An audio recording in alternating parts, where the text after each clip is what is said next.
नमस्कार दोस्तों आज मैं फिर लेकर आई हूँ एक नई कहानी, रक्त पिशाचनी। दोस्तों, मेरी यह कहानी केवल मनोरंजन के लिए है, ना कि अंधविश्वास को बढ़ाने के लिए। तो शुरू करते हैं आज की कहानी, रक्त पिशाचनी का पार्ट 1। दोस्तों, 60 साल पहले अमावस की काली रात थी। उस काले अंधेरे में एक सुंदर स्त्री नंगे पांव चलते हुए जंगल के तालाब पर आई। उसने अपने कपड़े उतारे और पानी में चली गई। उसने पानी में डुबकी लगाई और नहाकर भीगे बदन पानी से बाहर निकली।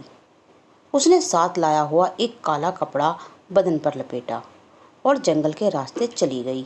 उसके पाँव में कांटे चुभ रहे थे और घाव से खून बह रहा था, लेकिन फिर भी न रुकते हुए वो बस आगे बढ़ रही थी। कुछ ही देर में वो एक पीपल के पेड़ के नीचे पहुंची।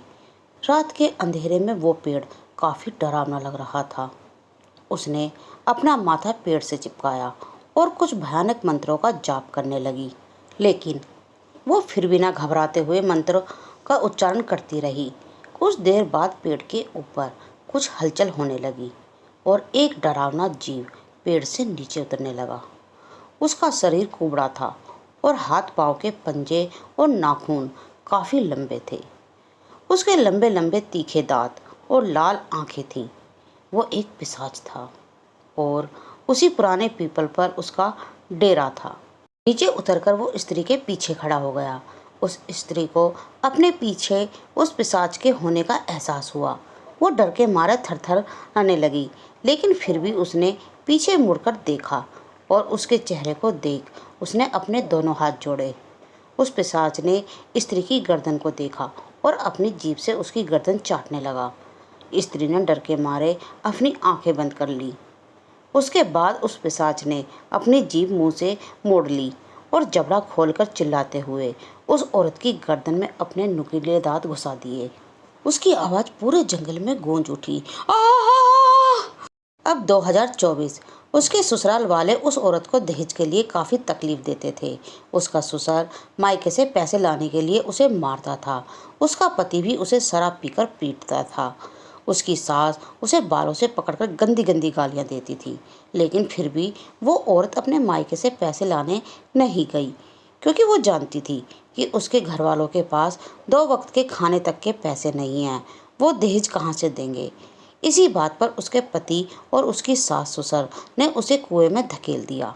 वो पानी में डूबने लगी। मरते मरते वो चीख रही थी, बचपा बचापो बचापो बचापो, मतलब कि बचाओ सासू माँ, बचाओ मुझे, बचाओ ए जी, बचाओ ए जी, बचाओ। लेकिन वो दोनों उसे सिर्फ तड़पते हुए देखते रहे और वो फिर पानी में डूब गई। उसके मरने के बाद बस कुछ 7-8 दिन में ही उन सभी की लोगों की लाशें उसी कुएं में तैरती हुई मिली। लोग कहते हैं कि उसी औरत की आत्मा ने उन्हें कुएं में डुबोकर मार डाला और तब से लोग उस कुएं के तरफ भूलकर भी नहीं भटकते। सौरभ अपने दोस्तों को डरावनी आवाज़ में ये किस्सा बता रहा था। नीरज, सौरभ, राहुल और मनोज चारों दोस्त रात में एक साथ बैठे थे और सौरभ बाकियों को यह डरावनी घटना बता रहा था। वो तीनों ही ये घटना सुनकर हैरान रह गए थे। और मनोज नास्तिक था। वो ना भगवान को मानता था और ना ही शैतान को। उस औरत के साथ जो भी कुछ हुआ बहुत बुरा हुआ, लेकिन मैं ये मानने के लिए बिल्कुल भी तैयार नहीं हूँ कि उस औरत के ससुराल वालों को उसकी ही आत्मा ने मार डाला और उसकी आत्मा अभी भी उस कुएं में रहती है। अरे भाई, सच में उस औरत की आत्मा उस कुएं में रहती है और रात में जो भी उस कुएं के पास जाता है उसे वो आत्मा की आवाज़ सुनाई देती है। वो कहती है, आत्मा बला बचुआ पा, बचुआ माँ बला बचुआ, आहो बला बचवा। तूने खुद वो आवाज़ सुनी है क्या? नहीं, लेकिन लोग कहते हैं। लोग तो कुछ भी कहते रहते हैं। ये भूत भूत की बातें नहीं होती। अरे भूत होते हैं। हमारे गांव के बाहर भी एक कुआं है और बहुत सारी आत्माएं उस कुएं में रहती हैं। इसलिए गांव वाले दिन में भी उस कुएं के पास नहीं भटकते। गांव वाले कहते हैं उस कुएं में बहुत प्रकार की आत्माएं रही हैं। ये सच कह रहा है। मैंने भी एक जगह के बारे में सुना है। उस जगह को लोग भूतों की टेकड़ी कहते हैं मतलब भूतों की पहाड़ी। लोग कहते हैं कि उस पहाड़ी पर अभी भी आत्माओं का डेरा है। उस पहाड़ी पर आत्माओं का डेरा तब से जम गया है जब से उस पहाड़ी के कुएं में एक बूढ़ा डूबकर मर गया था। ऐसा कहते हैं वो बूढ़ा अपने बेटे और बहू पर बोझ बन गया था। वो दोनों बूढ़े को बिल्कुल भी ध्यान नहीं रखते थे, दोनों इसलिए बूढ़े बूढ़े का ने पहाड़ी पर बिल्कुल भी जाकर ध्यान कुएं नहीं में रखते थे। अपनी जान दे दी थी। इसलिए बूढ़े ने अब पहाड़ी ये पर पता नहीं जाकर कि उस बूढ़े ने कुएं अपनी में जान दी अपनी थी या फिर जान उसके दी बेटे थी। और बहू ने उसे कुएं में धकेल दिया था। पर उसकी मौत के बाद उसकी आत्मा कुएं में ही रहती है और लोग उस कुएं की तरफ जाने से भी डरते हैं। और अब वो पहाड़ी सुनसान हो गई है। उस पहाड़ी पर घना जंगल है, इसलिए ट्रैकर भी उस तरफ जाने से डरते हैं, क्योंकि उस पहाड़ी पर ट्रेकिंग के लिए गए हुए 2-4 ट्रैकर भी उस कुएं में डूबकर मर गए हैं। अच्छा, और है कहाँ ये भूतों की पहाड़ी? हमारे शहर से लगभग 70-80 किलोमीटर पर है। ऐसा कहते हैं कि उस कुएं में तांत्रिक पकड़ी हुई आत्माओं को छोड़ देता है और उन आत्माओं को उस कुएं में कैद कर देता है। इसलिए उस कुएं में न जाने कितनी आत्माएं कैद हैं। वो जगह सुनसान है, इसलिए तांत्रिक उसी कुएं को महत्व देता है और आसपास 4-5 किलोमीटर के घेरे में भी कोई गांव नहीं है। अच्छा, चलो फिर देख कर आते हैं कि सच में उस कुएं में कोई आत्मा है या सिर्फ लोग बातें ही बना रहे हैं। अरे ये पागल है क्या? मैं इतनी जल्दी नहीं मरना चाहता। कुएं की आत्माएं एक जगह कैद रहने से सताई हुई होती हैं, वो हमें खा जाएंगी। और नहीं तो क्या यार, कितने भोले हो तुम। ये भूत वूत कुछ नहीं होते। वरना एक काम करो, चलो मेरे साथ वहाँ पर सच्चाई सबके सामने आ जाएगी। नहीं बाबा, नहीं, हम नहीं जाएंगे वहाँ। हम तो अभी जीना चाहते हैं। तुम वहाँ थोड़ी ही मर जाओगे। कई जगहों पर लोग दावा करते हैं कि वहाँ आत्माएं हैं, लेकिन जब लोग वास्तव में वहाँ जाते हैं तो उन्हें कुछ भी नहीं मिलता। यह जगह भी ऐसी है। हम एक रात उस पहाड़ी पर जाकर आएंगे और फिर आप सबका अंधविश्वास दूर हो जाएगा। नहीं नहीं नहीं नहीं नहीं। अच्छा, तो मेरे साथ उस कुएं तक चलो। मैं अकेला ही उस कुएं में देखूंगा। दूर रहना, फिर तो कुएं की आत्मा तुम लोगों को कुछ नहीं करेंगी ना। समझाने के बाद मनोज सभी को भूतों की पहाड़ी पर जाने के लिए मना लेता है, लेकिन शर्त ये थी कि वे सभी कुएं से दूर खड़े होंगे और मनोज अकेला उसके पास जाएगा। पहाड़ी पर जाने का दिन तय हुआ और तय दिन पर रात को वे चारों निकलने ही वाले थे कि तभी रास्ते में उन्हें उनका दोस्त सूरज मिल गया। वो सब भूतों की पहाड़ी पर जाने वाले हैं। यह सुनकर सूरज भी खुद को रोक नहीं पाया और वो भी उनके साथ निकल पड़ा। और योजना के मुताबिक ये पांचों लोग पहाड़ी के नीचे आकर रुक गए। पहाड़ी का आकार त्रिकोणीय था। इसके सिरे दूर से आकर्षक लगते थे। लोगों के हिसाब से उस चरम से पहाड़ी का सिरा कुछ ही दूरी पर था। वे सभी अपने हाथों में टॉर्च, लाठियां, कुल्हाड़ी लेकर पहाड़ी के जंगल में घुस गए। वो उस पहाड़ी पर चलने लगे। सबसे आगे मनोज था। वो बहुत उत्साही था। वो जल्दी से उस कुएं को देखना चाहता था और वो ये साबित करना चाहता था कि लोग द्वारा सुनी गई घटनाएं केवल अफवाहें हैं।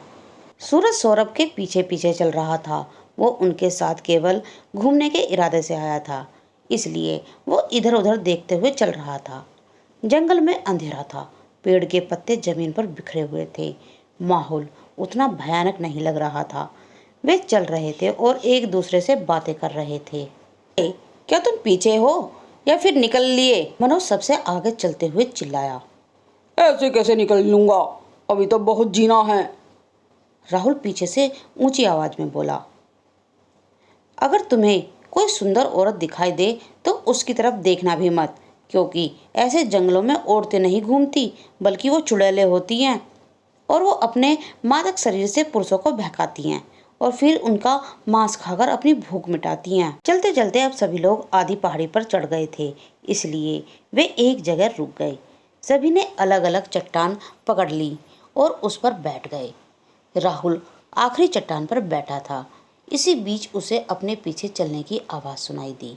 वो पीछे मुड़ा और उस दिशा में टॉर्च जलाई, लेकिन टॉर्च के उजाले में उसे कुछ भी दिखाई नहीं दिया। कुछ देर आराम करने के बाद वे फिर से पहाड़ी पर चढ़ने के लिए उठे और वो पहाड़ी पर चढ़ने लगे। लेकिन राहुल को ऐसा लग रहा था कि कोई उसके पीछा कर रहा है। वो पीछे मुड़कर देखता रहा, लेकिन उसे कोई नहीं नजर आया। वो थोड़ा डरा हुआ था। तभी उसे एक लड़की की आवाज़ सुनाई दी, भैया। जब वो पीछे मुड़ा तो उसके पीछे कोई नहीं था। उसने सोचा कि ये उसका वहम होगा, इसलिए वो वैसे ही चलता रहा।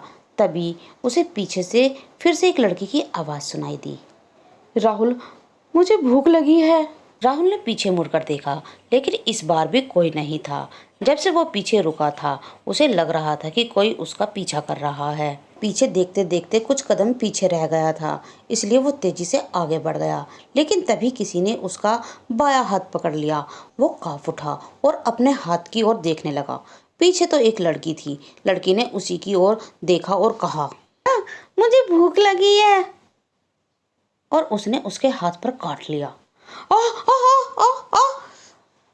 सभी ने डर के मारे राहुल की ओर देखा और अपनी कलाई पकड़कर चिल्ला रहा था।